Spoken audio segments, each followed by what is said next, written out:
Good morning, my friends. I'm so glad you came back. This is our Sunday recycling challenge. Challenge Me More in 24, where I'm trying to pull 2,000 pounds of cardboard, uh, vegetable, fruit peels, uh, you know, shredded paper, shredded cardboard, tissue paper, cereal boxes, things from Amazon. Oh, bless their hearts, they're going to bury themselves under all that cardboard. On the right, you see all my cereal boxes. Uh, if you have stale things in the pantry, like your bread or flour. Down below, you see that a little measuring cup there. That was liquid from a can of corn that we had a couple nights ago. And then to the right of that, those are all the can labels. And right behind that liquid, those are all my frozen banana and strawberry peels.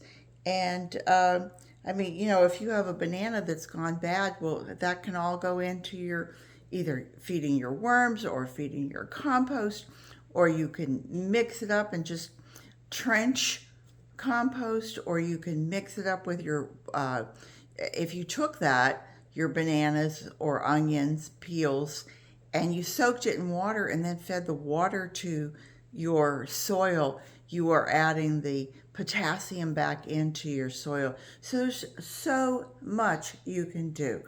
But in my challenge, I'm trying to challenge myself to 2,000 pounds. And so I'm keeping a record there in the center of each week and my progress towards that 2,000. So hang on. And I'm back. Good morning, good morning. So nice to see you all here. Thanks for coming back. And just real quick, for anybody who's new, who says, I have no idea what she's doing, the idea is that we are taking most of these things. Liquids I don't weigh. So that's just a bonus for the world. And but what I do is eggshells, shrimp shells. My coffee grounds are very important because we have coffee every day. The leaves outside that we pick up, my plumeria trees, any of my blooming plants. I actually weigh those because they used to go out into my landscape trash that they picked up on Wednesdays. I'm still throwing away big branches from the bougainvillea. Some of the smaller ones we do chop up and put them through uh, run the mower over them. But some of the bigger branches, I haven't gotten to the point yet where I've borrowed my neighbor's chipper shredder a couple times, and I always feel bad borrowing things from people. But I think at some point we will probably go ahead and buy our own, so that even if it's just a few branches, I can still save that. So I'm weighing is it worthwhile spending a couple $100s to have another piece of equipment? Will I use it? Back and forth. Um, Paper towel rolls, toilet paper rolls, popsicle sticks, emery boards that you file your nails with, the cork. I didn't bring any over, but any wine cork that is the natural cork that comes off of a tree. We do when we sweep up our floor, we put that in there. All of these different things. And so it was a decent week. To do 2,000, you pretty much have to average 40 pounds a week. Some weeks more, some weeks less. This week, it came out to 46 pounds, 5.3 ounces, and woohoo! We finally got to 1,009 pounds, 9.5 ounces. So we're halfway there and a little more. And I looked back, and last year it was August 1st to get to actually 1,000. I think it was 1,001 pound or something. So yesterday was the 20th of July, so we're a little ahead of what we were last year. So last year I made it to 1,970 something. So I have a good chance. On the downside, my neighbor Brian is not planning on cutting his trees back this year, and that was like 160 pounds of mulch. So he was really a bonus for me last year. So that was it. So the end of that story, actually. I wanted to let you know that. Anyway, I hope you guys will follow along on what I'm doing, because it's been a challenge, but it's also been a mindset.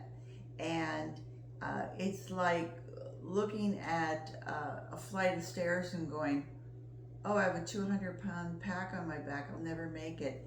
But then you make it up the first step, and you go, oh, but it's just one step. And then you make it another step, and the third, and a fourth, and a fifth, and all of a sudden you go, gee, I'm a quarter of the way there. Maybe I could do this. And then you keep going.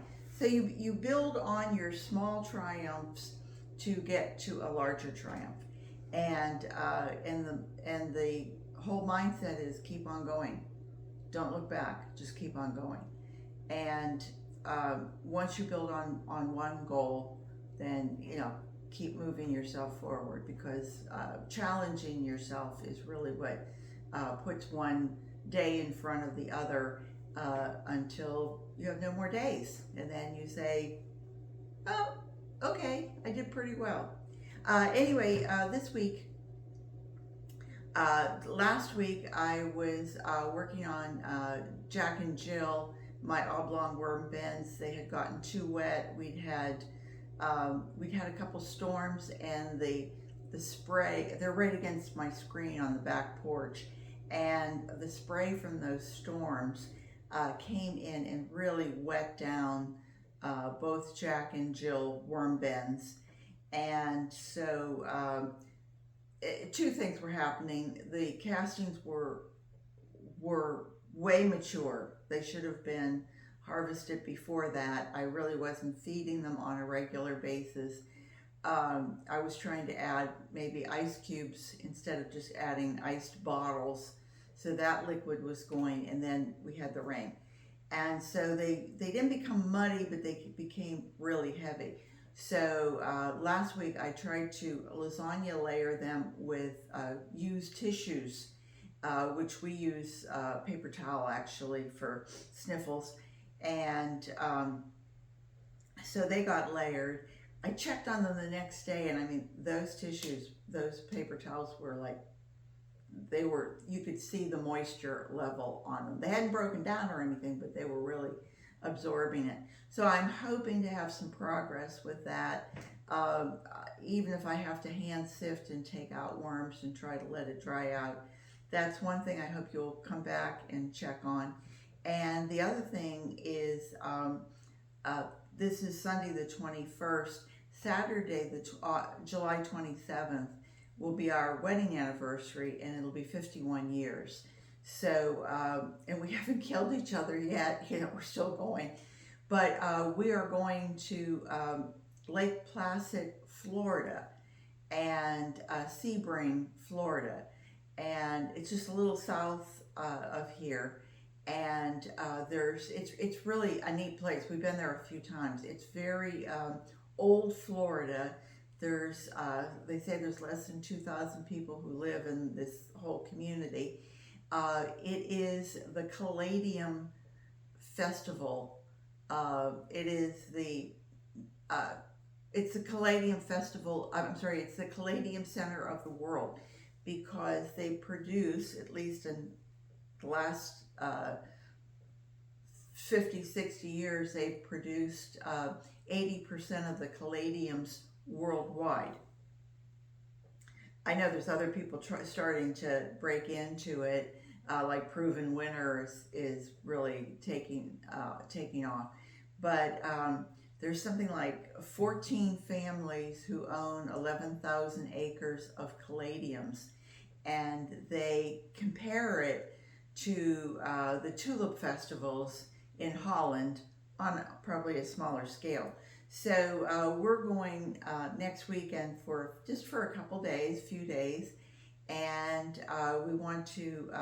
They have riding tours that you can. I don't know how they, if it's an open thing or whatever, but I'm going to try and get some footage of acres and acres of blooming caladiums.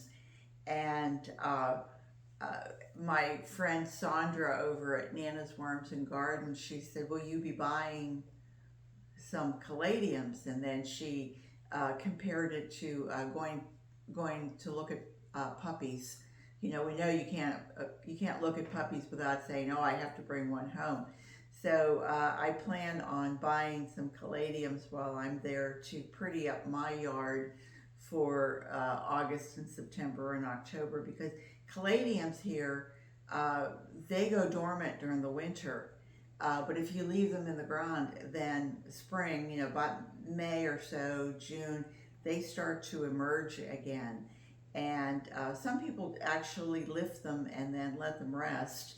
Um, at one point, I had something like 400 caladiums bulbs planted in both front and backyard, and I mean, my yard was just, it really was stunning for that.